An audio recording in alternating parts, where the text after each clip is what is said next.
Shalom, selamat pagi anak-anakku kelas 7. Kita bertemu lagi di dalam kelas pendidikan agama Kristen. Satu pesan ibu, jangan lupa di masa pandemi ini kalian harus tetap patuhi protokol kesehatan ya. Sering cuci tangan, memakai masker, makan makanan sehat, dan juga istirahat yang cukup. Oke, kita akan memulai pembelajaran kita pagi hari ini.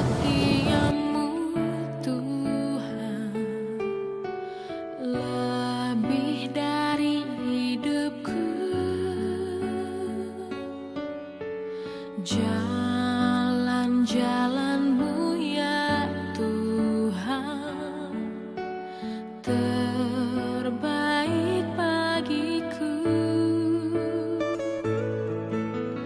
Dari semua yang kau katakan, tiada dustaku temui.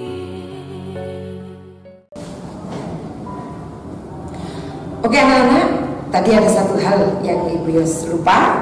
Yuk, kita akan memulai dulu dengan berdoa sebelum pembelajaran. Mari kita berdoa. Tuhan Allah Bapa kami akan mengikuti pembelajaran. Tuhan tolong dan berkati anak-anak. Haleluya, amin.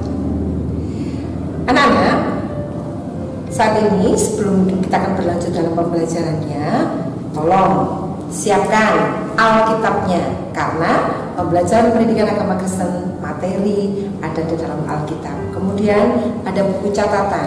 Mungkin ada beberapa hal yang perlu kalian catat.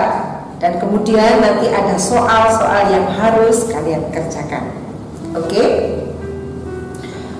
Pembelajaran hari ini di dalam kompetensi dasarnya adalah Allah mengampuni dan menyelamatkan manusia melalui Yesus Kristus. Nah, dalam bab ini dikatakan bahwa karya pengampunan Allah di dalam Yesus Kristus. Anak-anak, ada 3 hal yang akan kita pelajari pagi hari ini. Yang pertama, cara Allah mengampuni. Kedua, apa alasannya Allah mengampuni manusia, dan apa itu makna keselamatan Allah di dalam Yesus Kristus. Oke, kita akan lanjutkan. Anak-anak, sejak manusia jatuh ke dalam dosa, Allah memiliki inisiatif untuk mengampuni serta menyelamatkan manusia. Apa buktinya? Salah satu buktinya adalah pada waktu Allah datang ke Taman Eden. Di sana dia mencari manusia yang dipercayakan untuk menjaga Taman Eden itu. Yang memanggil-manggil, "Adam, Adam, di manakah engkau?" Adam menjawab, "Aku di sini Tuhan.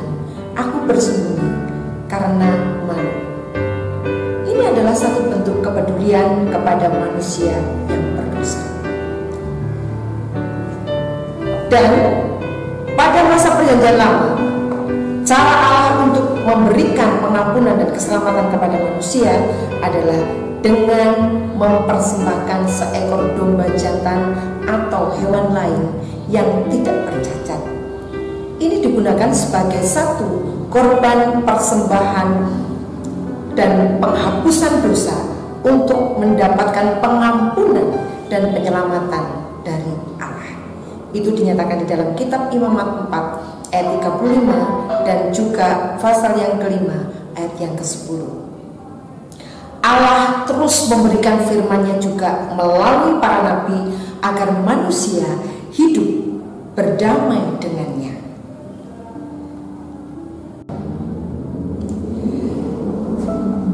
Dalam Perjanjian Baru, cara Allah untuk memberikan pengampunan adalah dikatakan dalam 1 Yohanes 1 ayat yang ke-9. Jika kita mengaku dosa kita, maka Ia setia dan adil, sehingga Ia akan mengampuni segala dosa kita dan menyucikannya dari kejahatan. Nah, diperkuat lagi dalam Roma 5 ayat 8, ketika kita masih berdosa, Kristus telah mati untuk kita. Ketika kita masih berdosa, jadi di sini Allah mengambil inisiatif untuk mengampuni dan menyelamatkan manusia, tetapi manusia harus rendah hati untuk mengakui disebut sebagai anak domba Allah yang menghapus dosa dunia karena ia menjadi korban yang hidup, menggantikan manusia yang berdosa. Untuk itu Allah mengutus Yesus Kristus datang ke dunia sebagai penebus dosa untuk mengampuni dan menyelamatkan manusia.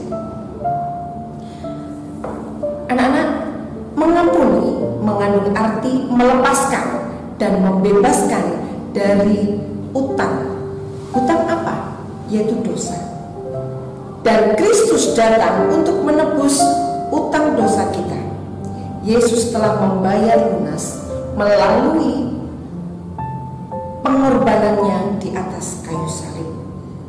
Disinilah hubungan manusia dengan Allah yang dulunya rusak karena dosa sudah dipulihkan kembali karena ada satu pribadi yang menjadi korban, yaitu Yesus Kristus. Nah, sekarang kita bisa tahu bahwa alasan Allah mengampuni manusia adalah satu, karena Allah mengasihi manusia, seperti yang dinyatakan dalam kitab Yohanes 3 ayat 16. Kalian nanti akan baca Alkitab tersebut ya. Nah, kemudian karena Allah adalah Allah yang Maha Pengampun. Nah, itu juga dicontohkan pada waktu Tuhan Yesus di atas kayu salib. Dia mengatakan, "Ya Bapa, ampunilah mereka karena mereka tidak tahu apa yang mereka perbuat." Salah satu contoh yang diberikan oleh Tuhan Yesus, Dia adalah seorang pengampun sekalipun Dia tidak berdosa dan harus disalibkan karena dosa kita. Yang ketiga, karena Allah adalah Allah penyelamat. Manusia tidak mampu menyelamatkan dirinya atau sesamanya.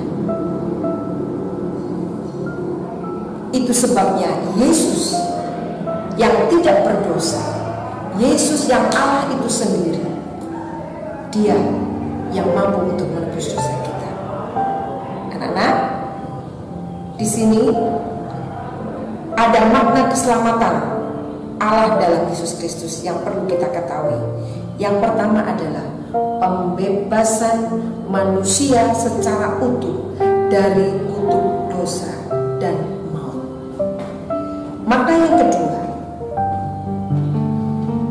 membaharui hubungan antara manusia dengan Allah yang telah dirusak oleh karena dosa tersebut, sehingga kita disebut anak-anak Allah dan Allah sebagai Bapa kita. Yang ketiga, kita selalu menjaga hubungan dengan Allah. Bagaimana cara menjaga hubungan dengan Allah? Yaitu dengan berdoa, membaca firman Tuhan, dan hidup sesuai dengan kehendak Tuhan, sehingga kita juga bisa menjalin hubungan yang baik dengan sesama kita. Oke, kalau kita sudah mendengarkan penjelasan tadi dari awal, bagaimana cara Allah untuk mengampuni manusia, apa alasan Allah mengampuni manusia, dan bagaimana makna keselamatan dalam Yesus Kristus. Untuk itu, kita akan mereview pelajaran pada hari ini. Tolong nanti anak-anak bisa mengerjakan di dalam buku tugas pendidikan agama Kristen ya. Ada 3 pertanyaan yang perlu Ibu sampaikan di sini. 1. Jelaskan pengertian pengampunan sehubungan dengan karya penyelamatan Allah. Yang kedua, bagaimana cara Allah mengampuni manusia jika dilihat dari perjanjian lama dan perjanjian baru. Dan yang ketiga, bagaimana makna keselamatan di dalam Yesus Kristus. Saya percaya kalian boleh mengerti dan kalian bisa menjawab dengan baik. Oke, pelajaran hari ini sampai di sini dan kita akan bertemu pada minggu yang akan datang.